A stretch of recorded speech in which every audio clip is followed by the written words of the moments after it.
We missed you. So we waited. Obviously, the NFL is with us, and now we got some real NBA to talk about. We got you here. It starts off with a great morning, so let's go with the big game last night. No Baker? The game we've all been waiting for. Oh, Can you believe it? We're not starting with Baker. You weren't here for those.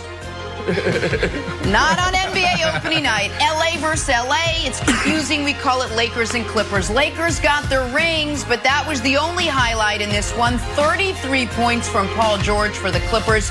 26 of his points came in the second half to help the Clippers hold off a Lakers comeback. How about this? Clippers beating up on the defending champs right out of the gate. 116-109. The man of the night, Paul George, after the win. Yeah, I mean, I just play basketball. Simple as that. I just play basketball. I applied the work that I put in this offseason. It's not going to be pretty every night. Tonight I got it going and was able to show a big time for my team. This game one, it's the first test for us.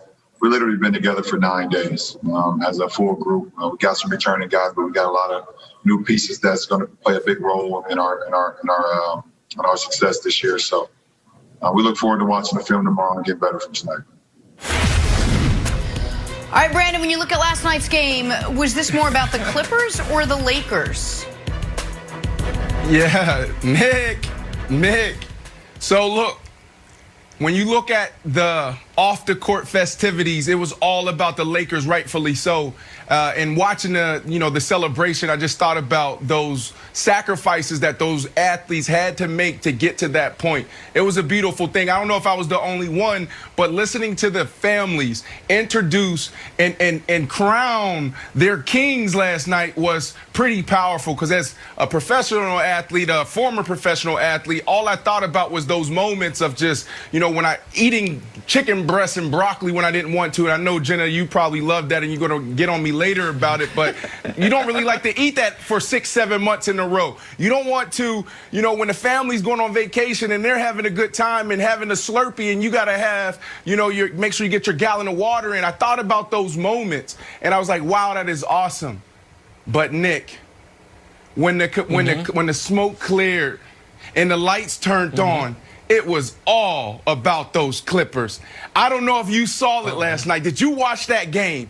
It was all about the Clippers. This was the Clippers that we were talking about last year and what we wanted to see. Paul George rips for 33. You got Mr. Consistent Kawhi go for 26. You had Serge Ibaka come in and play lights out. You had Lemon Pepper Lou even come in and look explosive. And guess what? You had Pat Beverly making threes. This NBA season is going to get real interesting, Nick. It was all about those Clippers when those lights turned on. I actually agree with you, Brandon. It was all about the Clippers. And the last time on this show, we led the show with the Clippers. It was with me cackling at their demise. So let me give them a sincere and earnest congratulations, because it had been 362 long, hard days since they had last beaten the Lakers last Christmas. And more importantly, it had been 106 days since they went up 3-1 on the Nuggets. So it had been 106 days between wins for these Los Angeles Clippers, so I'm happy for them. They got that monkey off their back. Now, unfortunately for the Clippers, what I saw last night not only does not make me more confident in their ability to be better than last year, it makes me less confident. They beat the Lakers. I'm happy for them. The Lakers obviously weren't ready to play in the first quarter. They're down 22 points, and that was the story of the game. Lakers clawed back into it, tied it a couple times, never took the lead, and the first quarter ended that basketball game for all intents and purposes. The problem for the Clippers is this, Wilds. Did you see who they're playing? Not who they're against, who they are giving rotation minutes to. In the starting lineup was Nick Batum. Now, I understand Marcus Morris isn't there, but Nick Batum, who, if people aren't familiar, played for the Hornets.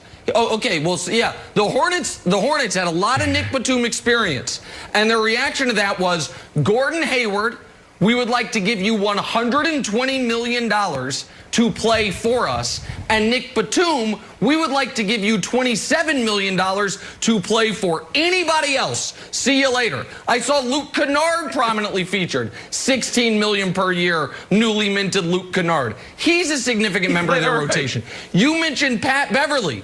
Pat Beverly is the same Pat Beverly he was back when I covered him in Houston, which is not a starting point guard in this league. So yeah, when Paul George scores 33, Clippers gonna look decent, pretty good. I thought Ibaka was fine, but as a guy that has been short selling or shorting the Clippers for 2 years now, I'm trying to further my position. If anyone is long on the Clippers, and it sounds like Brandon is, I will front you those stocks, because nothing about last night made me think the Clippers season is going to be any more successful this year than it was last year, Wilds. Yeah, I agree with Nick, Brandon. I don't think the Lakers were worried at all. And I'm going to show you some clips that were like LeBron was not in like zero dark 30 mode. He was in the scarier mode of like, yeah, no big deal. This is all taken care of. Here he gets his shot block, and Pat Beverly gets into his face, and look at LeBron's reaction. Okay, sure. Well, that's fine. We came back from a 22-point lead. We can get buckets anytime we want. Then in the midst of the game, this is the fourth quarter, in the midst of another comeback, oh, look at LeBron locked in here, Nick. He's just totally focused. Like, nah, I'll talk to the bench. And then just to drive it further home, he rolls his ankle, Nick. And it's like, okay, he ties his shoes a little bit tighter. Plays a few possessions, like, all right, why don't I just come out for the rest of the game? It's fine. I'll see you on Christmas. Then he tells Rachel Nichols, like, oh, Rachel's like, oh, what do you think about your ankle? He's like, yeah, I'll just drink some wine and it'll go down the left side of my body. I'll be fine. So the idea that like, the Clippers, beat up on the champions, it's kind of like when my son beats up on me, like, oh, you got me and I'm down. Like, wow, what a big win for Russell. Like, I don't know. I was pretty relaxed during the whole fight. I probably could have, I really had the size advantage. So for me, Brandon, I did not think this was a wildly impressive win, because I felt like the Lakers were more of a feel-out game. It honestly felt like a seeding game to me in the bubble. Yeah, I like your take, but if anybody who watched that game last night, what they saw was they saw a team.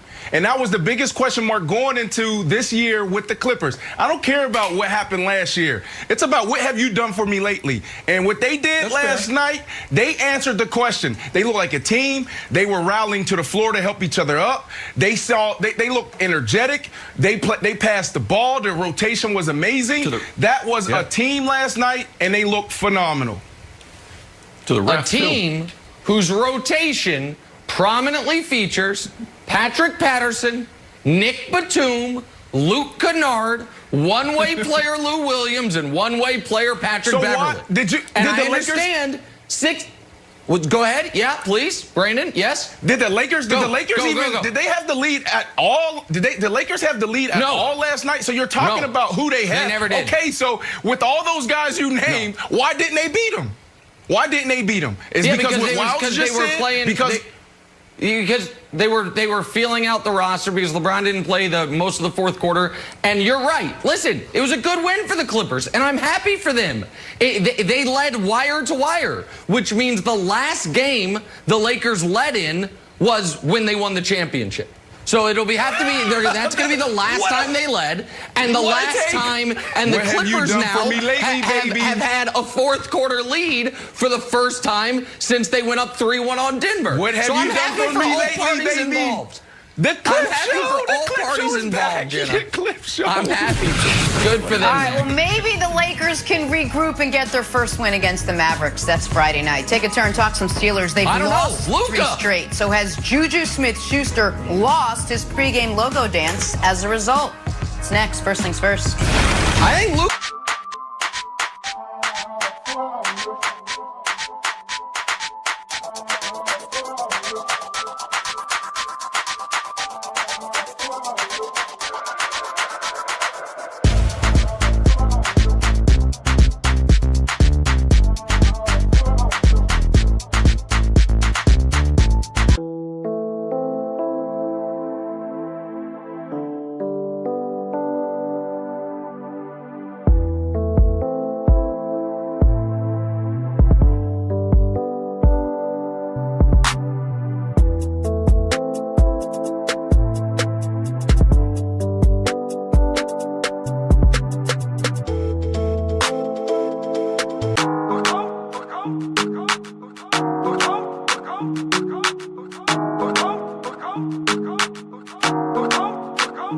go.